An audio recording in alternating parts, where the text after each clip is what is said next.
حضرت علی کو دوسری شادی کی اجازت کیوں نہیں ملی؟ بنت مسلم کراچی سے۔ مفتی صاحب جو تیسری اور چوتھی شادی کی ترغیب دیتے ہیں، مجھ سے کسی نے کہا کہ جب حضرت علی رضی اللہ عنہ نے حضور صلی اللہ علیہ وسلم کی زندگی میں دوسری شادی کرنا چاہی تو آپ صلی اللہ علیہ وسلم ان سے ناراض ہو گئے تھے اور ان کو اجازت نہیں دی تھی۔ اس طرح جب حضرت خدیجہ حیات تھیں تو آپ صلی اللہ علیہ وسلم نے دوسری شادی نہیں کی۔ اس بارے میں کوئی تفصیلی جواب دے دیں تاکہ لوگوں کو بتایا جا سکے۔ جہاں تک حضرت علی رضی اللہ تعالیٰ عنہ کا مسئلہ ہے، حضرت علی کے نکاح میں جب حضرت فاطمہ تھیں تو حضرت علی نے ابو جہل کی بیٹی سے نکاح کا ارادہ کیا۔ اس پر آپ صلی اللہ علیہ وسلم نے ارشاد فرمایا، واللہ لست احلل حراما ولا احرم حلالا ولكن لا يجتمع بنت عدو اللہ وبنت رسول اللہ صلی اللہ علیہ وسلم فی بیت واحد، کہ میں نہ اللہ کے حلال کو حرام کر رہا ہوں نہ حرام کو حلال کر رہا ہوں، لیکن اللہ کے دشمن کی بیٹی اور اللہ کے نبی کی بیٹی ایک گھر میں جمع نہیں ہو سکتے۔ اس حدیث سے صاف پتہ چلتا ہے کہ آپ صلی اللہ علیہ وسلم نے دوسری شادی پر پابندی نہیں لگائی تھی، نہ تیسری پر نہ چوتھی پر، کیونکہ آپ کے الفاظ یہ ہیں کہ میں اللہ کے حلال کو حرام نہیں کر سکتا، لیکن آپ نے یہ بتایا کہ اللہ کے نبی کی بیٹی اور اللہ کے دشمن کی بیٹی ایک گھر میں جمع نہیں ہو سکتے، کیونکہ ایک طبعی طور پر نفرت تھی جس کی بیس پر آپ صلی اللہ علیہ وسلم کو یہ خیال ہوا کہ فاطمہ تو بضعۃ منی، فاطمہ میرے جگر کا ٹکڑا ہے، میرے جسم کا حصہ ہے، من آذاہا فقد آذانی، جس نے اس کو تکلیف دی اس نے مجھے تکلیف دی۔ تو وہ تکلیف کی وجہ یہ تھی کہ حضرت علی رضی اللہ تعالیٰ عنہ دشمن اسلام کی بیٹی سے نکاح کر رہے تھے، جو آپ صلی اللہ علیہ وسلم نے اس کو پسند نہیں کیا۔ تو یہ علماء نے اس کی وجہ بیان کی ہے کہ دوسری شادی پر پابندی نہیں لگائی تھی۔ اور اگر فرض کر لیں کہ دوسری شادی پر پابندی لگائی تھی تو قرآن نے 4 شادیوں کی مرد کو اجازت دی ہے صاف لفظوں میں، اور اس سے کسی کو بھی مستثنیٰ نہیں کیا۔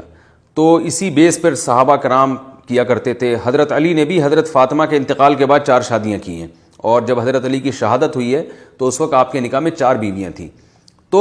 یہ حضرت علی رضی اللہ تعالیٰ عنہ کا استثناء ہوگا، حضرت فاطمہ کی خصوصیت ہوگی کہ پیغمبر کی بیٹی پر سوگن نہیں آ سکتی۔ اگر یہ فرض کر لیں کہ نبی نے منع کیا ہے تو نبی نے صرف حضرت علی کو منع کیا ہے، اس کے علاوہ کسی دنیا میں کسی انسان کو آپ نے منع نہیں کیا۔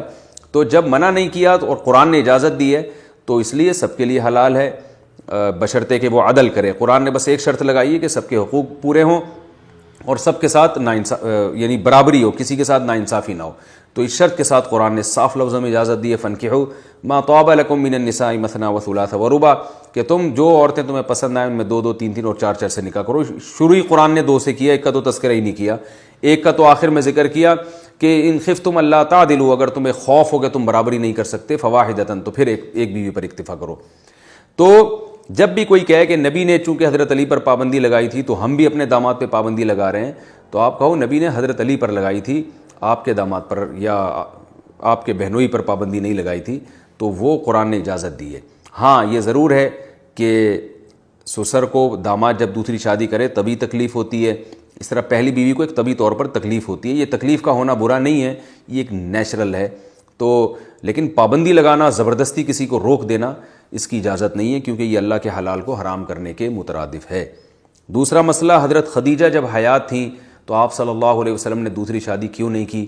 تو بات یہ ہے کہ حضرت خدیجہ سے جب نبی صلی اللہ علیہ وسلم کا نکاح ہوا ہے تو اس وقت آپ کو نبوت نہیں ملی تھی۔ آپ صلی اللہ علیہ وسلم کی عمر 25 سال تھی، حضرت خدیجہ کی عمر تقریباً 40 سال تھی۔ تو یہ بھی اشکال ہو سکتا ہے نا کہ نبی صلی اللہ علیہ وسلم نے تو جلد نکاح کی ترغیب دی ہے، بالغ ہوتے ہی نکاح کی ترغیب دی ہے، تو آپ نے خود 25 سال میں نکاح کیوں کیا؟ تو جو اس سوال کا جواب ہے وہی اس آپ کے سوال کا بھی وہی جواب ہے۔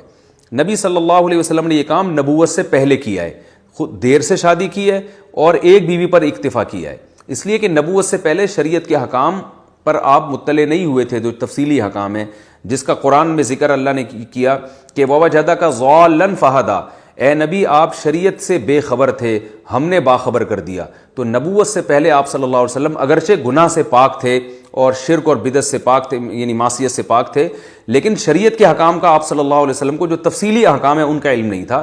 تو اسی وجہ سے آپ نے نکاح بھی دیر سے کیا اور طویل عرصے تک ایک بیوی پر اکتفا بھی کیا۔ لیکن جب آپ صلی اللہ علیہ وسلم کو نبوت ملی ہے اور پھر جب تفصیلی احکام نازل ہونا شروع ہوئے آہستہ آہستہ، اور زیادہ ڈیٹیل میں جو احکام نازل ہوئے وہ ہجرت کے قریب اور ہجرت کے بعد، تو پھر جیسے ہی ہجرت کا وقت آیا ہے آپ صلی اللہ علیہ وسلم نے ہجرت کے وقت اور پھر ہجرت کے بعد پھر کثرت سے نکاح کیے، یہ بتانے کے لیے کہ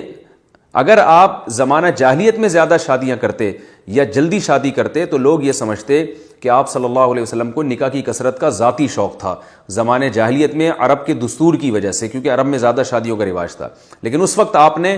دیر سے بھی شادی کی اور ایک بیوی پر بھی اکتفا کیا۔ اس سے یہ پتہ چل گیا کہ آپ صلی اللہ علیہ وسلم نے جب نبوت نہیں تھی تو عرب کے دستور کے بالکل خلاف چلے ہیں، لیکن جب نبوت مل گئی اور شریعت کے احکام تفصیلی نازل ہوئے تو آپ نے زیادہ نکاح بھی کیے اور جلد نکاح کی ترغیب بھی دی۔ اس میں یہ ہمیں سبق ملتا ہے کہ نبی صلی اللہ علیہ وسلم کی زیادہ شادیاں اور جلدی شادی کی ترغیب وہ شریعت کے حکم کی وجہ سے ہے، اور آپ صلی اللہ علیہ وسلم کا ایک بیوی پر اکتفا کرنا اور دیر سے نکاح کرنا وہ شریعت کا حکم نہیں ہے، وہ آپ صلی اللہ علیہ وسلم کا اپنا مزاج تھا کہ آپ کو دنیا سے بے رغبتی تھی، نکاح کا شوق نہیں تھا۔ تبھی حدیث میں آتا ہے آپ صلی اللہ علیہ وسلم نے فرمایا حبب الی النکاح والطیب، اللہ نے میرے دل میں محبت ڈال دی ہے نکاح کی اور خوشبو کی۔ تو پتہ یہ چلا کہ نکاح کی محبت باقاعدہ آپ کے دل میں ڈالی گئی ہے، اور یہ نبوت کے بعد ڈالی گئی ہے، تو اس سے پہلے آپ کے دل میں نکاح کی وہ رغبت نہیں تھی، بعد میں اللہ تعالیٰ نے آپ کے دل میں یہ رغبت ڈالی ہے تاکہ لوگ آپ صلی اللہ علیہ وسلم کی زندگی کو فالو کریں۔ ظاہر ہے نبی کی نبوت کے بعد والی زندگی کو فالو کیا جاتا ہے، نبوت سے پہلے والی زندگی کو فالو نہیں کیا جاتا۔ تو یہ کانسیپٹ کلیئر کرنے کے لیے نبی نے ایسا کیا کہ آپ صلی اللہ علیہ وسلم کی زیادہ شادیاں اور جلدی شادی کی ترغیب یہ شریعت کی وجہ سے ہے، زمانے جاہلیت کے رواج کی وجہ سے نہیں ہے۔ اگر آپ پہلے نکاح کر لیتے اور جلدی شادیاں کر لیتے، زیادہ شادیاں پہلے کر لیتے، تو اس میں اس بات کا امکان تھا کہ آپ نے اپنی یعنی یہ سنت عادیہ کہلاتی، دینی سنت نہ کہلاتی، بلکہ یہ کہلاتا کہ آپ صلی اللہ علیہ وسلم کو رغبت تھی زیادہ نکاح میں، اس لیے آپ نے یہ کیا ہے، یعنی ذاتی رغبت تھی۔ تو ذاتی رغبت تھی نہیں، اللہ نے ڈالی تھی تاکہ لوگ آپ کو فالو کریں اس معاملے میں اور لوگ اس کو شریعت کا حکم سمجھ کے کریں۔ جیسے کہ حدیث میں آتا ہے یا معاشر الشباب من استطاع منکم الباءۃ فلیتزوج، اے نوجوانوں جو نکاح کی طاقت رکھتا ہے وہ نکاح کر لے۔ تو شباب تو 15 سال سے شروع ہو جاتا ہے۔ دوسری بات یہ کہ اگر آپ یہ کہیں کہ حضرت خدیجہ سے وفا کا تقاضا تھا کہ آپ نے ان پہ دوسری شادی نہیں کی، تو یہ بات بھی غلط ہے، اس لیے کہ اگر یہ والی علت پائی جاتی تھی، اس بیس پر نبی نے شادی نہیں کی دوسری حضرت خدیجہ کی زندگی میں، تو حضرت عائشہ سے تو نبی کو سب سے زیادہ محبت تھی۔ اگر حضرت خدیجہ سے زیادہ نہیں تھی تو حضرت خدیجہ سے کم بھی نہیں تھی، حالانکہ آپ صلی اللہ علیہ وسلم کو بہت زیادہ محبت تھی امی عائشہ رضی اللہ تعالی عنہا سے۔ تو اگر یہ بے وفائی ہوتا نا، بیوی پر دوسری بیوی لانا، تو آپ صلی اللہ علیہ وسلم معاذ اللہ یہ حضرت عائشہ کے ساتھ بے وفائی نہ کرتے۔ تو اس سے صاف پتہ چلتا ہے کہ حضرت خدیجہ کے اوپر جو آپ سوکر نہیں لے کر آئے،